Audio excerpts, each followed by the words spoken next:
Today I'm filming the 2021 Kia K5, known as the Kia Optima. This vehicle competes against the Honda Accord, the Toyota Camry, and also its twin rival, the Hyundai Sonata.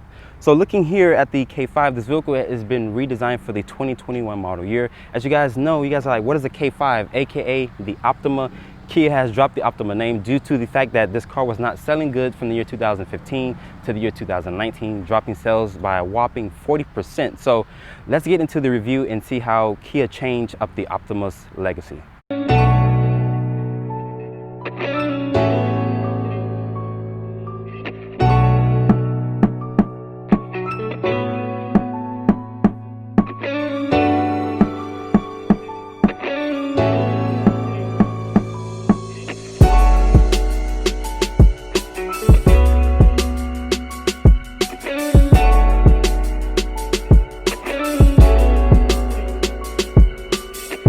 I'm gonna start this video off under the hood here of the Kia K5. This has a 1.6 liter. It makes 180 horsepower, 195 pound-feet of torque. It's paired with an 8-speed automatic transmission. The fuel economy numbers are 27 in city, 37 on the highway, 31 combined. So it does get great fuel economy, and this is front-wheel drive. You can get it all-wheel on the GT line, just in case you wanted to have that all-wheel drive system. And Kia does have a 2.5 liter. It makes 290 horsepower, 311 pound-feet of torque. That's paired with a 8-speed automatic transmission, which is basically a dual clutch transmission. So I can't wait to drive that one when the dealership actually get the 2.5 liter in.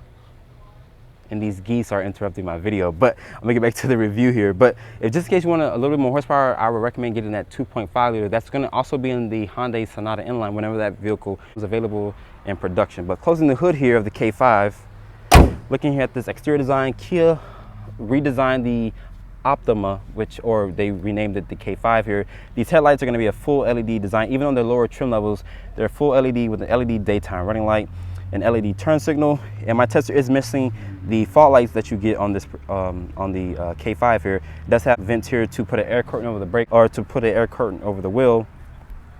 This tiger face here, Kia doesn't call it the tiger nose anymore. I actually like this the unique pattern here in the front fascia. But overall, what do you guys think about the new 2021 Kia K5? I want you guys to comment down below. I think it looks very attractive. This vehicle looks very mean, looks very aggressive. Honestly, I actually like this better than the actual Honda Accord, believe it or not. And I actually love the Honda Accord. But I want you guys to comment down below what you guys think about the new 2021 Kia K5. We got the tire profile here of the Kia K5. Starting out with these tires and wheels. These are a 235/45 width tire. They're wrapped in an 18-inch rim design. If you go for the lower trim levels, you'll get a 17-inch rim design. If you go for the higher trim level, you'll get a 19-inch rim design.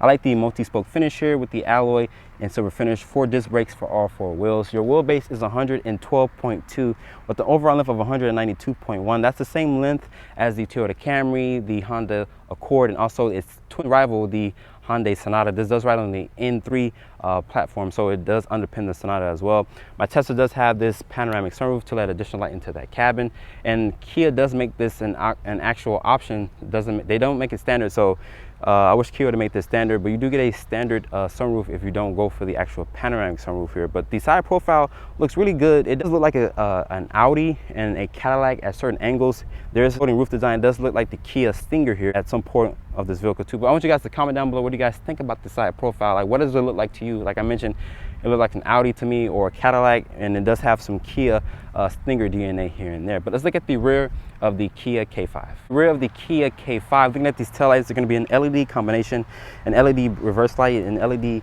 brake light with an incandescent turn signal. There's some badging back here with your Kia emblem, your EX badge to signify what trim level you have, and your K5 badge. Looking at lower part of your diffuser here, it does have rear parking sensors with a well-integrated reflector. And these aluminum painted trim down here is not actually the exhaust tips. They actually live underneath the bumper. I actually like the rear diffuser here. Open up the cargo back here, you do get a stand-up backup camera. Kia says you get around 16 cubic feet of space, and you can fold the seats down and make it do a 60-40 split. And lifting up the low floor here, Kia does give you a spare tire instead of a fix-a-flat kit. So I'm sitting inside the 2021 Kia K5 here, closing the door. Door sounds nice and solid. This rides on the N3 platform, which is the same platform as the Hyundai Sonata. The materials here are going to be a soft touch ejection molded plastic. This aluminum style door handle, some wood trim here, your window control switches. It is express up, express down for the driver and passenger. Your dimmer switch, your lane keep assist, your stability control, your trunk release. But to start up the K5 here, just put your foot on the brake and press the start stop button here. You have that traditional Kia chime. The steering wheel is a nice leather wrap steering wheel. There's no paddles on the steering wheel. Your headlight stock, which is here, your one wiper stock, which is there. You have these traditional gauges here with this 3.5 helper screen here, which shows you your fuel trip here, your speedometer there, your driver information. So it shows you a whole bunch of things like that. Looking here, there's your adaptive cruise control with some nice aluminum trim here. With your active assist here, you can keep that on.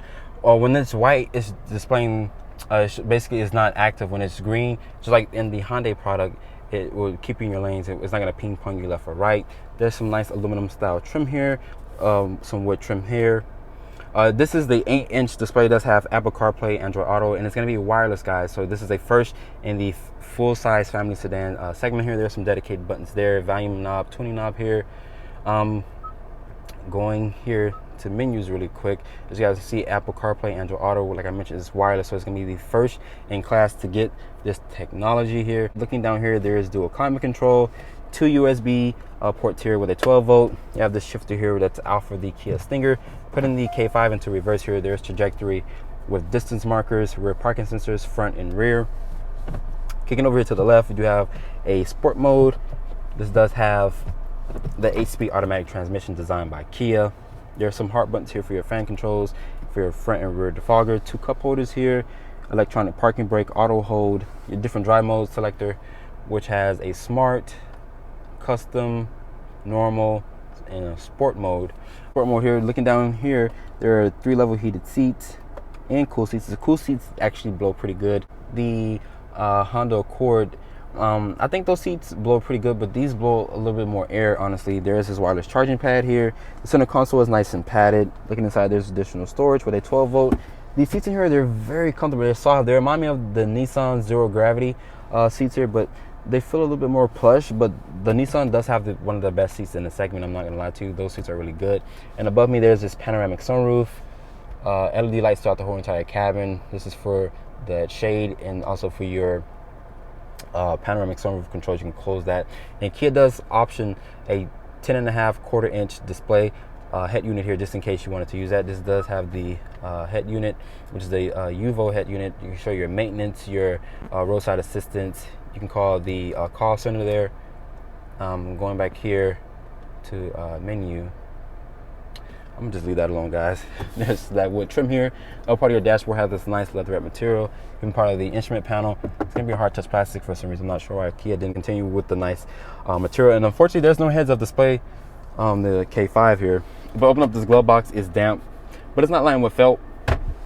Overall, this interior is really nice. It does remind you that this rides on the same platform as the Hyundai Sonata with this cabin-like feel. But just in case you guys want to have a full LCD display, I think Kia does make that optional, or you just have to go for the actual Hyundai Sonata instead of getting the K5. But the K5 does look really nice. Let's hop into the back seat of the Kia K5.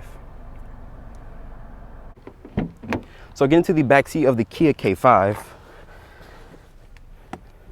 the materials back here are going to be a hard touch plastic. There is this wood-like trim here, this black piano plastic around your window switch, 2 map pockets here. You do get rear air vents back here with 2 quick charging USB ports. The floor back here is not flat, but you can definitely fit 3 people across. Pulling this armrest down here, this does have 2 cup holders, and above me there is this panoramic sunroof to let additional light into this darkened cabin. You can probably get a different color just in case black is not your favorite color. But let's take the K5 out and see how it performs. Starting off in the 2021 Kia K5. Kia redesigned this car, as you guys seen from the front fascia there. The car looks really nice, looks very sleek, it looks aggressive. This has the company's 1.6 liter, it makes 180 horsepower, 195 pound-feet of torque. It's paired with an 8-speed automatic transmission. But visibility in here is really good. Kia does give you these little side mirrors here, this little side window here with these mirrors on the side fender. Put my foot down here.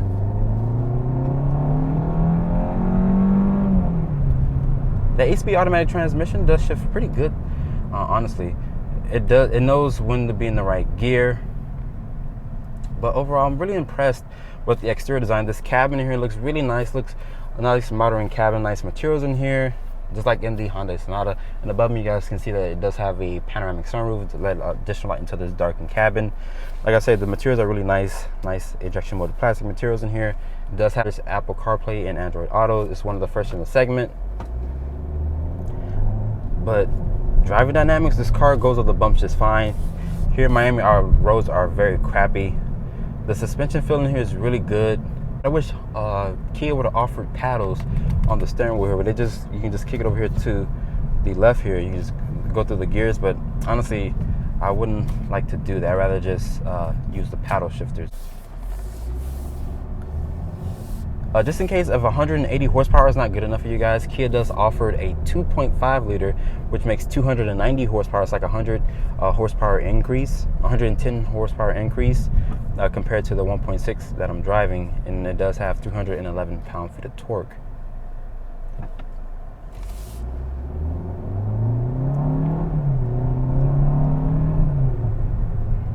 It gets up to speed really good. I don't really have any complaints when I put my foot down. It doesn't lag or anything like that. It doesn't have a CVT. It just has a 8-speed automatic transmission. It knows what gear to be in. This is a part of their smart screen technology.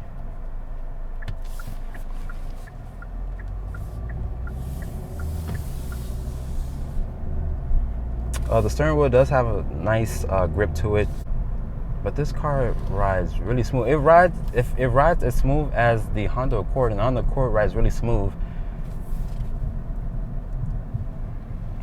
Go around these turns here. The car does handle really, really good. And this is my first time driving the K5, and I'm really impressed. I actually like the exterior design, honestly, and I think it does look better than the Honda Accord, honestly. Hopefully Kia basically rebirth themselves or start fresh again with the K5, because from the year 2015 to the year 2019, their sales had dropped 40% with the Optima. I'm so sorry, I keep saying Optima 1 minute, then I say K5. It's so confusing because they dropped that Optima name, I guess, to get rid of that bad stigma. But I'm going to do a slight acceleration test here really quick. Mind you, this has a 1.6 liter. I'm going to put my foot on the brake and accelerator. It kind of cut power there. 0 to 60, just like the other sedans in this segment, maybe the high 7-second range, maybe. But overall, this car performs really good, and I'm really impressed by the driver dynamics. Steering feel in here is very playful, but you know, it keeps the car planted. The chassis feel is really good. This rides on the N3 platform. It's the same platform that underpins the Honda Sonata, or that rides on the same platform as the Honda Sonata. Seats in here, they're very comfortable. They're actually really soft. They remind me of the Nissan Zero Gravity seats, which I like a lot. I think Nissan has one of the best seats in the actual segment, but this feels up to par with the Nissan seats.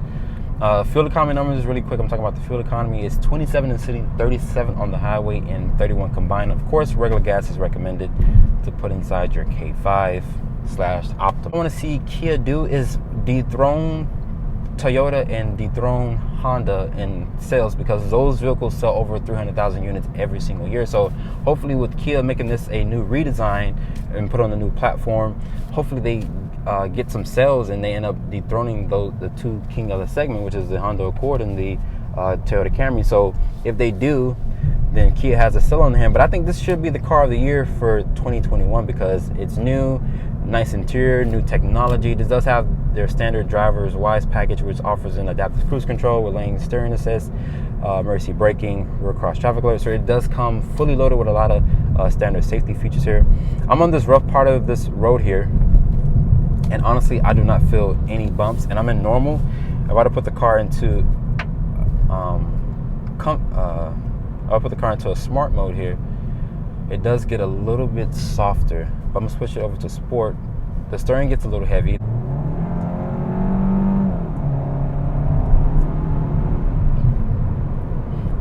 Like I mentioned, 0 to 60 is not gonna be in the 4-second range or anything like that, but this car does ride pretty good.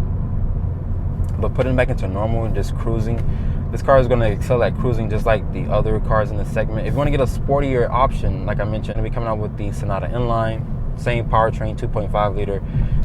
290 horsepower, 311 pound-feet of torque. Or if you want to get a Toyota Camry TRD Pro, that offers 301 horsepower, but that's a V6, so you're going to be constantly going to the gas station a lot if you have a heavy foot like myself. After spending time with the 2021 Kia K5, hopefully Kia steals the throne from Honda and Toyota, which they sell around 300,000 vehicles every single year. So how much does a Kia K5 cost? My Tesla starts off at $27,990. It does have some optional equipment, which rolls in that paint protection package, the carpeted floor mats. My Tesla stickers for a grand total of $29,405. I'd like to give a special thanks to South Dade Kia for providing with the vehicle. If you're in the market for a 2021 Kia K5, you can come to South Dade Kia. And this is my full overview on the 2021 Kia K5. Make sure you guys follow me on Instagram at Drive On Reviews, and please keep subscribing to my YouTube channel. I'll catch you all in the next video.